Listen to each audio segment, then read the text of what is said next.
ଜୟ ଜଗନ୍ନାଥ ସାଙ୍ଗମାନେ। ତ ମୁଁ ଗୌରା। ତ ଭାବୁଛି ଆଜି ଗୋଟେ ଲଙ୍ଗ ଭିଡିଓ ବନେଇମି। ଆଜି ଲଙ୍ଗ ଭିଡିଓ ବନେଇଲା ପରେ କାଲି ପୋଷ୍ଟ କରିମି। ତ ମୁଁ ଟ୍ରାଏ କରୁଛି ଯେ ରେଗୁଲାର ଭିଡିଓ ଆଣିବା ପାଇଁ। ତ ମୁଁ ବର୍ତ୍ତମାନ ଅଛି ଘର ପାଖରେ। ଆଉ ଘର ପାଖରେ ବର୍ଷା ହେଲା ପରେ ଆମ ଘରକୁ ମାନେ ଆସିବା ଯୋଉ ରାସ୍ତା, ସେ ରାସ୍ତାର ମାନେ ହାଲତ କେମିତି ପ୍ରକାର ଅଛି ଆପଣମାନଙ୍କୁ ମୁଁ ଦେଖେଇଦବା ପାଇଁ ଚାହୁଁଛି। ତ ଦେଖିପାରୁଥିବ ବର୍ତ୍ତମାନ। ତ ଇଏ ହଉଛି ସେଇ ରାସ୍ତା, ଆଗରେ ସେଠି ମେନ୍ ରାସ୍ତା, ଏଠି ଆମ ଘର ଆଡକୁ ଯିବା ପାଇଁ ରାସ୍ତା, ଆଗରେ ହଉଛି ସେଠି ମେନ୍ ରାସ୍ତା। ତ ଦେଖିପାରୁଥିବେ ବର୍ତ୍ତମାନ ଗାଡି ନେଇକି ଏଇ ପାଣି ଭିତରେ ପଶିକି ଲବା ପାଇଁ ପଡିବ। ତ ଦେଖିପାରୁଥିବେ ଆମେ ବହୁତ କଷ୍ଟରେ ଯିବା ଆସିବା କରୁଛେ। ତ ଦେଖିପାରୁଥିବେ ଆମ ଘର ଆଗର ପରିସ୍ଥିତି କେତେ ଖରାପ। ଏଇ ରାସ୍ତାଟା ଖାଲି ହଉନାହିଁ।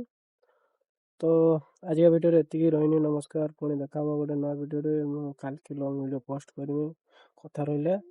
ତ ମୁଁ ଯାଉଛି ଆମ ଗାଁ ଆଡ଼କୁ, ଗାଁରେ ଯାଇ ଦେଖୁଛି କିଛି ଭିଡ଼ିଓ ବନେଇ ହେଲା ତ ଭଲ କଥା, ନହେଲେ ଦେଖିବା ଟ୍ରାଏ କରିବା କିଛି ଲଙ୍ଗ ଭିଡ଼ିଓ ଆଣିବା ପାଇଁ। ରହିଲି, ନମସ୍କାର, ପୁଣି ଦେଖା ହବ ଗୋଟେ ନୂଆ ଭିଡ଼ିଓରେ। ଜୟ ଶ୍ରୀରାମ।